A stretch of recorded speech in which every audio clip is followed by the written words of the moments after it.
Episode 14. What is up, y'all? So, Tim, what's going on, man? Man, I'm super excited. I'm still laughing after you say episode whatever. Yeah, yeah. No, I think it's just the joy I have in my heart, ready for It's like another like we're episode. back. We're We're back. back, baby, and I'm just really pumped. So all the joy comes out with me just laughing awkwardly. So That's that's right. where I'm Hey, at today. that's right. That's right. And there's nothing wrong with that. Nothing wrong with that, man. How has your week been? Man, it's been good. Hey, you know what we did? I took Chloe. We had a little daddy-daughter day, Oh, and we nice. went and saw Annie the musical. And so yeah, it was super fun. She really enjoyed it, and That's so cool. the sun will come out tomorrow. Bet your bottom dollar that tomorrow. Sorry. Tomorrow. Sorry. Sorry. Yeah. So yeah, but it was just a really sweet. And then we went to IHOP afterwards because she wanted IHOP and Oh, stuff. classic. So yeah, Mama took Lily and they had like Okay. a little play date and stuff. Lily's not quite there where she could sit through like a 3-hour show. Oh, sure. And so but yeah, it was just a really really sweet time Yeah. that I got to spend with her. And yeah, man, I was just I'm still like kind of on Yeah. cloud nine, like, it was super sweet. But how about you? Yeah. What's going on? Well, what's going on for us is we're back to being empty nesters again. The house is quiet. Lauren went back to college finally after her Oh. long winter's break. Um, no, she had a great time. We did a lot of fun things with Lauren, but she had head on back to school, so we're back to an empty house again, quiet. Yeah. We definitely miss her around here. She's such a good helper. She always cooks dinner for us, and she's always Oh, been willing to do fun things, get the animals in and out for us when Leslie and I are too lazy to get out of our recliners. Lauren's there to help out. Everybody needs a Lauren. She's such a helper. it's But good. yeah, so we miss having her around, but we know spring break will be just right around the corner, and before we know it, she'll be home for summer break again. So That's right. that's kind of That's what with right. us. I just came back from LA. I was out there for the GTM advisory board, and for any people who don't know what that is just another business advisory board. I won't get into who they are or what they do, but so I was out there for the week. Pumped to be back this week and Yeah. just be at home and like Been back traveling into a so much, schedule. man. But guess where I'm going this weekend though? Where are you going this weekend? So Luke's birthday is February 7th, and he is Oh. obsessed with wrestling. And my son's going to be 24. He loves WWE. He follows all the storylines. Reminds me of me at his age. I did the same. I Right. was totally obsessed. Younger and then older again. So anyhow, what he really wanted to do is we're going to be going to see the Royal Rumble in Indianapolis. So What? You're going to the yes, Rumble? woo, we're going to be You at the Rumble. So we'll be What? driving up there for the weekend. I think we're going to a taping of, I don't know, Raw or whatever On the other one Netflix? is. I watched the premiere episode of Raw on Netflix where they were bringing out everybody. They brought out And everybody, yeah. oh man, that was such a I haven't watched a lot of like recent stuff. Like I know like Roman and some of the Yeah. storylines from that, but they were bringing out The Rock and The Undertaker and man, Yeah. they did such a good job with that first episode, and they had Pat McAfee like announcing and Yeah. stuff like that, and the matches were great, and man, I really enjoyed it, man. I really My enjoyed it. favorite part of the whole thing actually was the opening they did, where they Wh- scripted all the old people together with the new Yes, people into that huge like mural at the end. That yes, was fun to watch. That was really that cool. they did a really good job. Like I loved wrestling growing up. Like I grew up in Yeah. like the Attitude Era, the Stone Cold Steve Austin, the Rock, and the People's Yeah. Eyebrow, and People's elbow. If I could talk, that'd be awesome. But man, yeah, that was. I felt so. Okay, just watching that episode though, they so awkward, Yeah. though. They bring out Hulk Hogan, and he's like, Oh, that brother. He's like, you, the fans have been there for me no matter what, and all this, brother. And everybody's just like booing him like crazy, and it's like, yeah. it's so awkward. It was so awkward. It's He like, gets oh so no. booed because of a lot of things that he's been saying lately have Yes, been he's done it to him. He did it to himself, man. not But good stuff out there, Hulk not. Hogan. Oh no, not at all. He did it 100%. Deserves it, Yeah. but But it that just. was awkward. They didn't think that through. But just the way they had him come out and say and stuff, it was not matching up. So if you see that on online or something. It's it kind of gives you that kind of cringy kind of like, ooh. It was. So I figured out in my head, we're going to go Friday Night SmackDown. That's what it is. Oh, okay. SmackDown is Friday night. Okay. That's So that's awesome. yeah. So he's super pumped. Yeah. I'm as excited to be there. I love wrestling. I don't know all the storylines right now, so I'm trying to get like the scoop from Luke about Sure. who I got the overarching theme, I think, but Uh-huh. I remember watching the Royal Rumble growing up as a kid. I I thought love the Rumble. it was awesome. So I'm excited to be there, check it out with them. I think it's gonna be a lot of fun. You think Cena's gonna win it though? Because they're I don't him gonna know. be like his last ride. I don't know. I don't know. We'll see. There's a chance. There is a chance. There's a chance. It's gonna be cool to see so many stars all in one place there because of the Rumble. Dude, I'm excited for you, man. Yeah, so Yeah. we're pumped for that. And then Billy, we are about 30 days from seeing each other, give or take a few. Yeah, it's probably a little bit less, man. Yeah. We're gonna be doing a family cruise with a lot of our travel agents and their families. Yes. On board the beautiful Royal Caribbean Utopia of the Seas. That's right. And so this is gonna be fun. They will finally see all the Everything podcast in one place on one camera, reaching across the screen, and I'm gonna be able to actually hold your hand finally.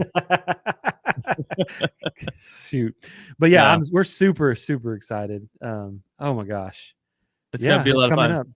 So you guys stay tuned. There's gonna be a lot of fun content coming your way with Billy and I actually being together. We got to clarify some of the plans we have that we want to do, but it's going to be a lot of fun. Well, there ain't nothing to it but to do it. Are you ready, my friend? You better believe it. Let's get into all the everything, y'all.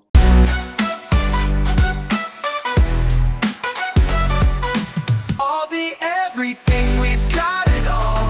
We've got it all, small, weird or tall. So grab your snacks, sit back, don't stress, cause Tim and Billy talk about the randomness. Information prone to UFOs will take you where the weirdness goes. It's two guys talking way too loud about stuff that makes no sense, but we're kinda proud.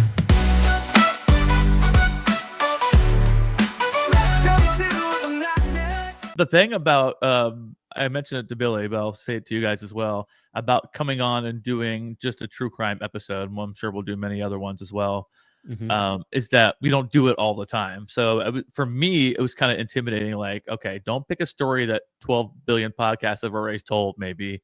And that way, if you're off by a couple of facts or something wrong, people aren't like, boo, you did it wrong. Listen to this podcast, stuff like that. You said that name wrong. That's not how you say their name. Exactly. So maybe I shouldn't worry about that, but I was thinking about that because we try to bring excellence in all of our podcasts. That's right. We're not perfect, but we try our best. So that's right.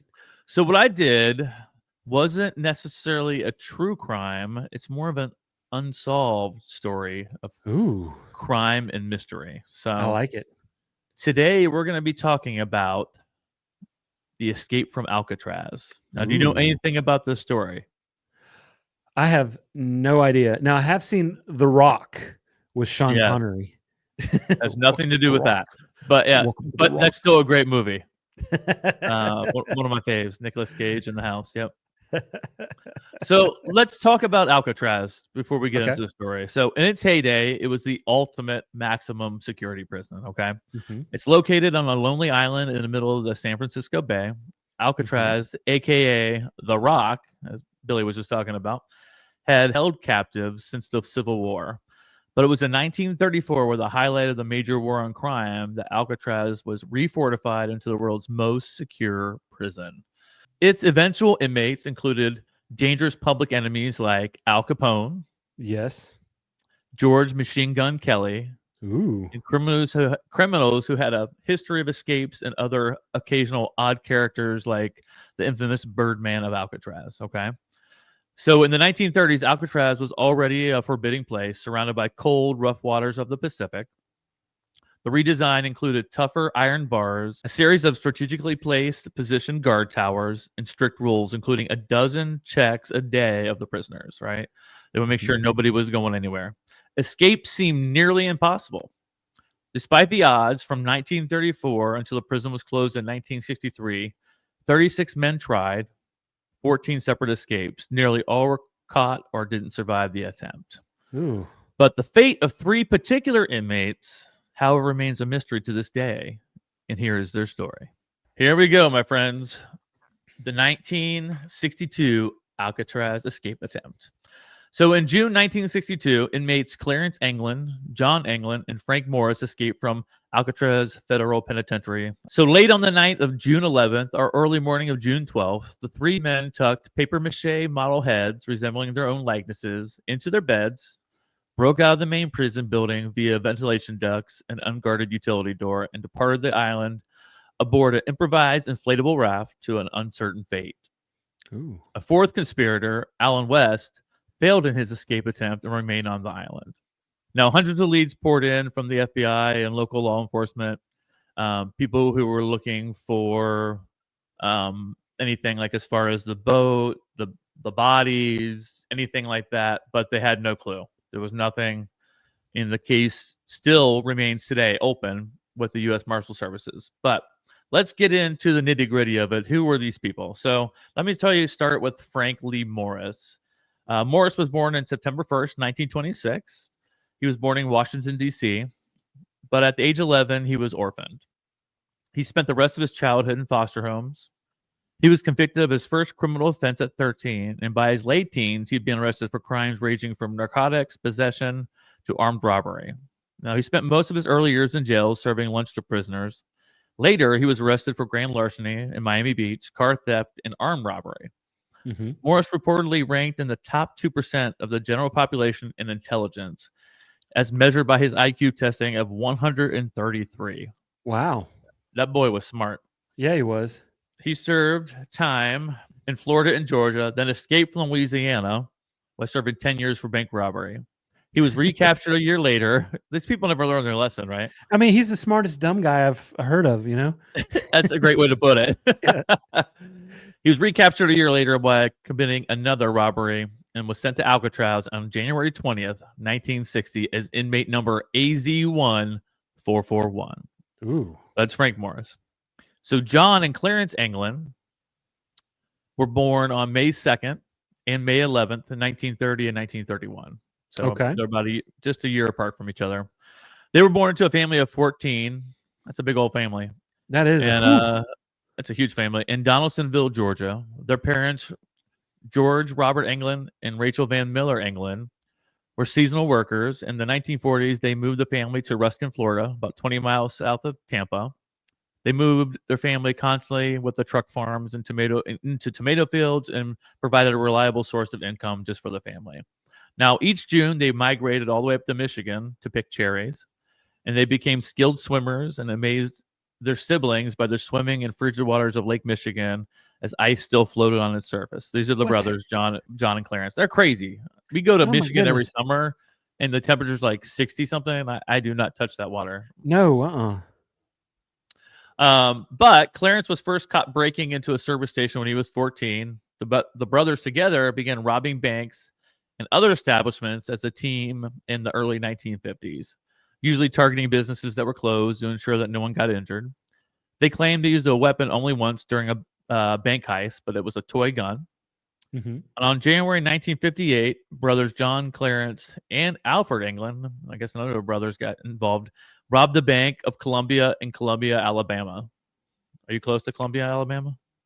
You know, I really don't know how far away I am from Columbia. I don't know where that's at. All right, well, we'll look that up later on. Yeah. All received 35-year sentences when they served at Florida State Prison and then at Atlanta Penitentiary. After repeated attempts to escape from the Atlanta facility, John and Clarence were transferred finally to Alcatraz. John arrived on October 24th, 1960, and Clarence on January 16th, 1961. So we got John and Clarence there. They're there with the brainchild, the smart one of the group. Right. Frank Lee Morris. But there was one person I said who didn't make the escape, and his name is Alan West. He was born on March 1st, 1929, was born in New York City, was arrested over 20 times throughout his lifetime. He was in prison for car theft in 1955, first at Atlanta, then moved on to the Florida State Prison. After an escape attempt from Florida, He was finally transferred to Alcatraz. These people don't learn. I mean, for I'm crying out telling loud.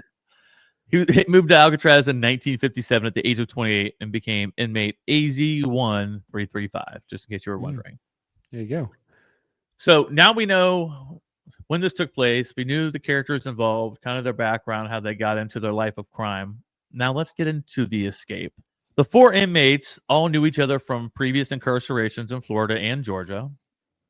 When they were assigned adjacent cells in 1961, they began formulating an escape plan under the leadership of Morris. Now, Morris was the smart guy. Over the next 6 months, they widened the ventilation ducts behind their sinks using discarded blades they found on the prison grounds, metal spoons from the mess hall, and an electric drill improvised from the motor of a vacuum cleaner.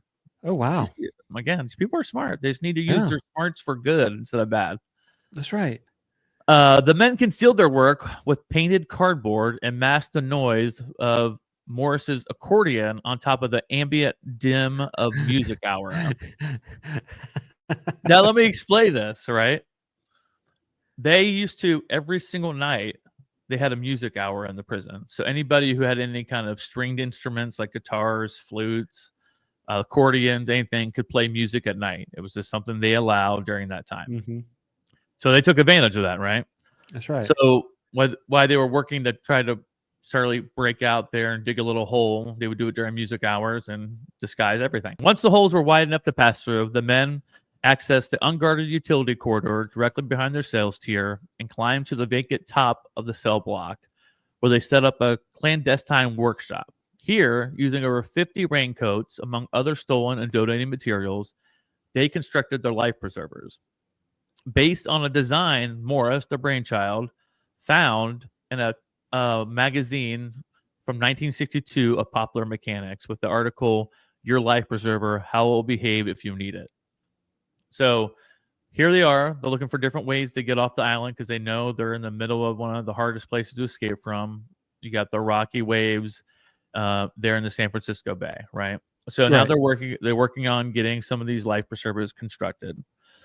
Morris found other ideas in magazines, resin to make a lampshade in November 60 and another issue of Popular Mechanics, and signposts of water safety about channel buoys indicating course and navigation hazards. And then in May 22nd, 1962, issues of Sports Illustrated, they also assembled a 6x14 rubber raft, the seams carefully stitched by hand and sealed with liquid plastic available that they had in the shops there. And then they used heat from nearby steam pipes to kind of seal it, right? So they were using that to kind of as a seal with the heat. Now, paddles were improvised from plywood and screws. And finally, they climbed a ventilation shaft to the roof and removed the rivets that was holding up a large fan in place. All right. So here they are using what they have available to them in the prison. Everyone, all these people come from trying to escape 10,000 other prisons. And I guess maybe the people at Alcatraz were a little cocky, right? A little lazy, thinking that nobody could escape. Right. Just like the people who were in charge of the Titanic who thought the thing could never sink. They got a little arrogant and maybe a little careless. So what they did was the men concealed their absence while working outside their cells, and after the escape, by sculpting dummy heads from a handmade papier-mâché-like mixture of soap, toothpaste, concrete dust, and toilet paper, gave them a realistic appearance with paint from the maintenance shop, and then real hair from the barbershop floor. Oh, I know, right? You picture arts and craft time. Yep. I know. Actually, what we're going to do is on the Facebook page that day, I'll put pictures, and you can see the realistic head they made and some of the things they crafted during the time. It's really kind of crazy. Oh, man. So they got the hair from the barbershop floor, so it looks like they had real hair on top of them. And like I said, they the dummy heads positioned on the pillows. They also stuffed the bed full of pillows and blankets to make sure it looked like somebody was laying in there. So on the night of June 11th, 1962, with all the preparations in place, the men initiated their plan. West discovered that the cement he had used to reinforce, West is the guy who didn't make it out, okay? Mm-hmm. We'll go back to him again. So West, at that moment, realized that the concrete cement that he used to reinforce the crumbling concrete that he had been breaking out around his sink area had hardened and narrowing the opening and fixing the grill in place. By the time he managed to remove the grill and re-widen the hole, the others had already left without him. Oh no. So imagine this whole time you've been planning with these 3 other guys and working. You made the hole at night. You're sneaking out and doing all these things. And then finally the night of, you're cemented in. You can't get through. By the time you get through, they realize that people had gone. And so at that point, he just returned to his cell and went to sleep. He had pretty much just resigned himself and gave up. Yeah. Now, from the service corridor, Morris and the Anglin brothers, they climbed a ventilation shaft to the roof. Now, the guards heard a loud crash on the roof as they broke out of the shaft, but nothing further was heard, and the source of the noise was never investigated. See? Here the guards are getting lazy. Lazy. They get into a routine, and that's when things like that happen, right? So, hauling their gear with them, they descended 50 feet to the ground by sliding down a kitchen vent pipe, then climbed 2 12-foot barbed wire perimeter fences. Now, you've seen those barbed wire fences. Like, I always wonder how people could possibly even think about climbing those. So, at the northeast shoreline, near the power plant, there was a blind spot in the prison's network of search lights and gun towers. So, what they did then is they inflated their raft with a concertina stolen from another inmate and modified it to serve as a bellows. So, a concertina looked kind of like an accordion that you played, but it blew out air as you went with it. So, what they did is they modified it, kind of like if you have a fireplace and you have the yeah, I know exactly what you're talking about. That you're puffing out to do the thing. So they use that to blow up their handmade raft. Pretty creative people, actually. They really are. So at some time after 10 p.m., investigators estimated they boarded the raft, launched it, and departed toward their objective. I think it was Angel Island, which is 2 miles to the north, right? So here's what happened. You know, we already know what they did, how they got out there. They blew up the thing. They get into the water. Now, here's the investigation. The escape was not discovered until the morning of June 12th due to the successful dummies that they had laying in their bed with the realistic heads and their hair. Multiple military and law enforcement agencies conducted an extensive air, sea, and land search over the next 10 days. On June 14th, a Coast Guard cutter picked up a paddle floating about 200 yards off the southern shore of Angel Island. On the same day, in the same general location, workers on another boat found a wallet wrapped in plastic, complete with names, addresses, and photos of the Anglin's friends and relatives. On June 21st, shreds of raincoat material, believed to be the remnants of the raft, were found on a beach not far from the Golden Gate Bridge. The following day, a prison boat picked up a deflated life jacket made from the same material 50 yards from Alcatraz Island. Now, according to the final FBI report, no other physical evidence was found at the time. So FBI agents surmised early on that the men must have drowned. They cited the fact that the individual's personal effects were only belongings they had, and the men would have drowned before leaving them behind. However, no human remains were ever found at the time. So on July 17th, a month after the escape, Norwegian ship SS Nordenfell, I think it is, probably has a little more of a Norwegian accent. Yeah, sure. Yeah, to it. I'm not even going to try. Spotted a body floating in the ocean 15 nautical miles from the Golden Gate Bridge. This is about 17 miles. The ship did not retrieve the body and did not report the sighting until October. San Francisco County Coroner Henry Turkle cast doubt on the speculation that it could have been one of the escapees, emphasizing the improbability that a body would still be floating on the surface of the ocean more than a month. Right. Instead, Turkle proposed that the corpse may have been from that of Cecil Philip Herman, a 35-year-old unemployed baker who had jumped from the Golden Gate Bridge 5 days earlier. That's so sad. Several coroners from the neighboring counties challenging Turkle's opinion, stating that it would be possible the remains belong to one of the escapees. So we got difference of opinions going on here about what's what. FBI investigators announced that their official position that while theoretically possible for the men to have reached Angel Island, the odds of them having survived the turbulent currents, frigid waters of the bay were negligible. According to the FBI's final report, West said that they had planned to steal clothes in a car upon land, but no such thefts were reported in the immediate area. Now, West, again, was the guy who was left behind. All right. So here's the aftermath. West was the only conspirator not to participate in the actual escape. He fully cooperated with the investigation and was therefore not charged for his role. Which Right. is, I guess, pretty nice of them from Alcatraz, because Sure. Alcatraz, they were hardcore there. Right. But I guess if you squeal a little bit, they'll give you a little extra time off. You get a cookie. Everyone gets a cookie, a num cookie. A num cookie. West was then transferred to McNeil Island, Washington, after Alcatraz was deactivated in 1963. Then back to Atlanta Penitentiary after serving his sentence, followed by 2 additional sentences in Georgia and Florida.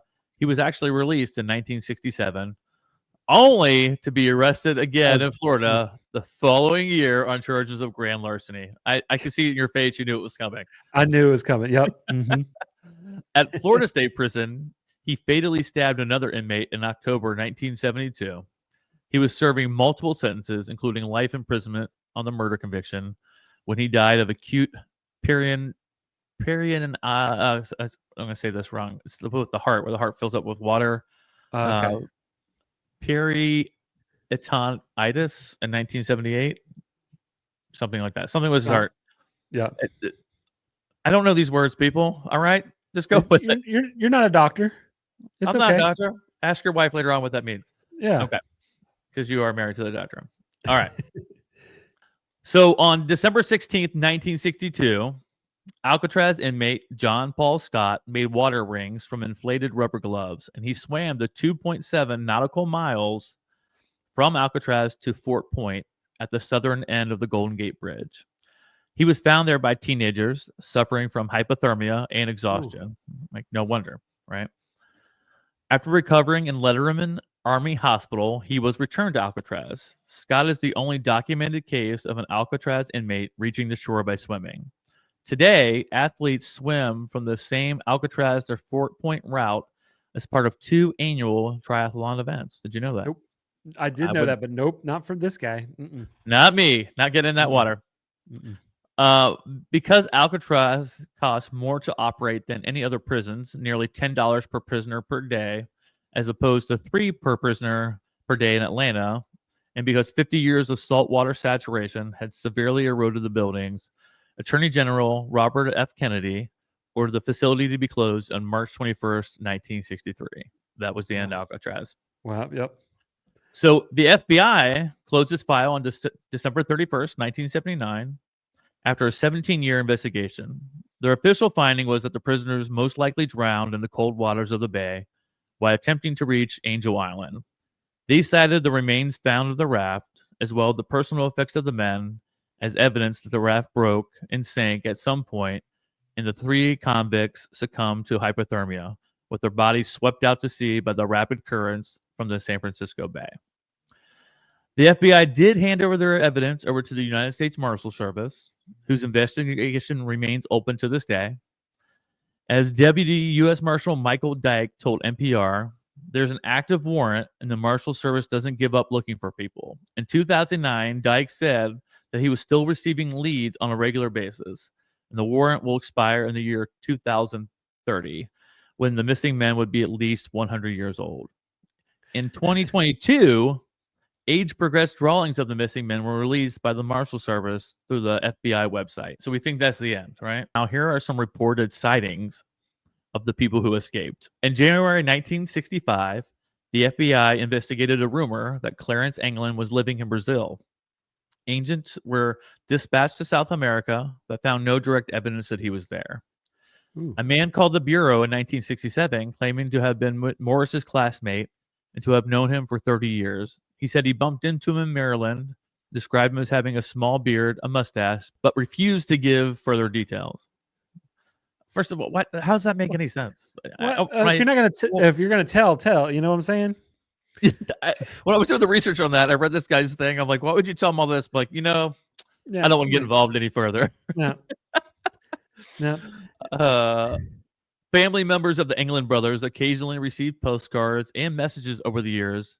Most were unsigned. One was signed Jerry, and another Jerry and Joe. The family also produced a Christmas card. Like they produced it to the police. Like I I said produced like they produced a movie. They had given a Christmas card they purportedly received in the family mailbox in 1962 saying, "To Mother from John, Merry Christmas."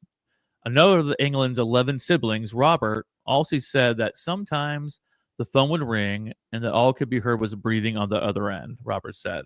That's not creepy at all. That's probably just a pervert. I suppose all that could have been pranks, he said, but maybe it was his brothers. The mother of Anglin brothers received flowers anonymously every Mother's Day until her death in 1973. The two were very tall, unusual women in heavy makeup reported to have reportedly attended the funeral. So someone dressed as women showed up at the funeral, but very tall like the brothers were. It's exciting. I was just about to ask. I wonder if the like FBI was at the funeral, like looking for folks. You know, like Yeah, maybe it was them and dressed as women, the FBI people. that's what I'm saying. Oh my gosh. Federal officials say that in the late to mid 1960s and into the 1970s, there were 6 or 7 sightings reported of the Anglin brothers, all in Florida and Georgia. Robert said that in 1989, when the father of the Anglin brothers died, 2 strangers in beards showed up at the funeral home dressed as women. No, I'm just kidding. But men showed up at the funeral home.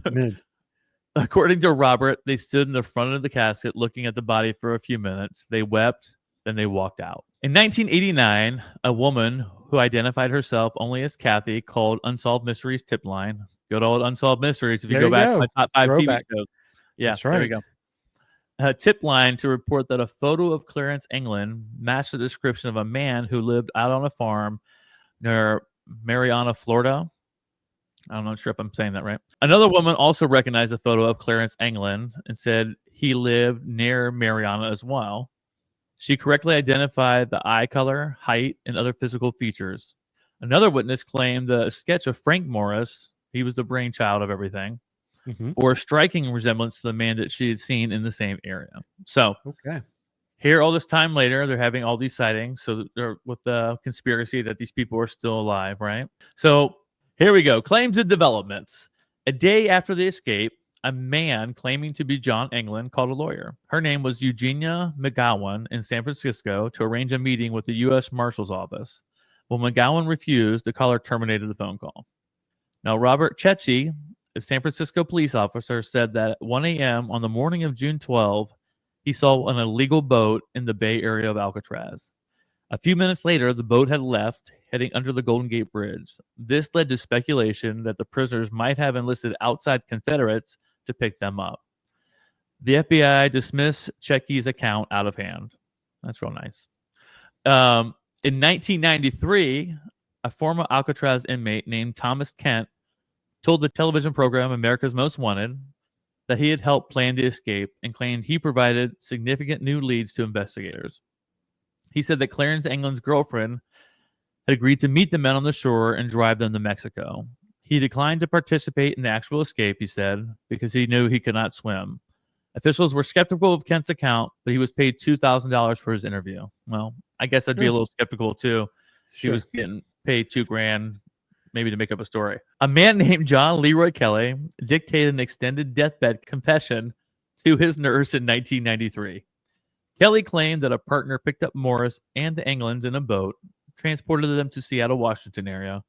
Later, under the guise of transporting them to Canada, Kelly and his partner murdered the escapees to get the $40,000 the families had collected for them. At the location in Seattle where Kelly claimed the 3 escaped were buried, no human remains were ever found. Now, it went on from different stories out the years. You know the story Mythbusters? Yep. Not the story, but the show. Yep. They did a test on the feasibility of an escape from the island aboard a raft constructed with the same materials and tools available to the inmates and concluded that it was possible. Ooh. In pop culture, there were so many things that were done about Alcatraz. There were many books, stories, movies. The most popular being The Escape from Alcatraz, starring Clint Eastwood in 1979. Yep. So to wrap it up further, there were other sightings from family members that they said that they lived with them, or they listed their age of death, and maybe some crazy pictures that never really turned out to be anything. And the FBI, like I said, they dismissed it a long time ago. The Marshal Service still has the case. and they have the warrant through 2030 until these 2030. people are going to be 100 years old. And this still is an unsolved case. There's speculations. There are conclusions that people have made on both sides. Could they have made it, not made it? But I guess maybe we will never know how the escape from Alcatraz really went down and if they made it away. And that is the escape from Alcatraz. Dun, dun, dun. Dun, dun, dun. Dun, dun, dun. I hope you guys enjoyed Billy's story last week and my story this week. But, you know, true crime, our first shot at it. I think we did a pretty good job, Billy. I think so, sir. I think so. So part 1, part 2 in the books. Yeah. And then we're coming with something fun for you next week. We can't tell you yet. It's a mystery. But you have to stick around to find out. And don't forget, there is no mystery how you could win a $25 Amazon gift card. All you have to do, Billy, is what? All you have to do is go on to Apple Podcast, go on that pretty little app, click those 5 stars, write a raving, beautiful review about how amazing this podcast is and how incredibly good looking we are. Yes. Take my glasses off for this part then. Yep. Submit that. And then when we see that, we're going to draw 2 lucky winners. And then, y'all will get a Amazon gift card. Compliments of this show. Compliments of all the ad revenue we don't have. So it's that's right out of our pockets and right into yours. And we're happy to do that. Absolutely. Well, this is our first try at true crime. We're going to do probably many more of these in the future as we go on. Like there'll be a lot of part 1s, 2s, and 3s of all kinds of different topics. But so absolutely. I hope you guys enjoyed this one. Another amazing episode of All the Everything Podcast. Please, you know what, guys? If you learned any lesson, stay out of crime. It never pays. I mean, you heard these guys got arrested so many times, still kept doing stupid stuff. You will be caught. They will find you. Well, unless you were the guys who escaped from Alcatraz, maybe you'll never find you. I don't know. Yeah. No matter how smart you are, just, be cool. Be cool. Be cool to people. But anyhow, thank you guys again for coming back for the part 2 and joining us for this episode this week. I hope you guys have a great day and a great week. Bye, y'all.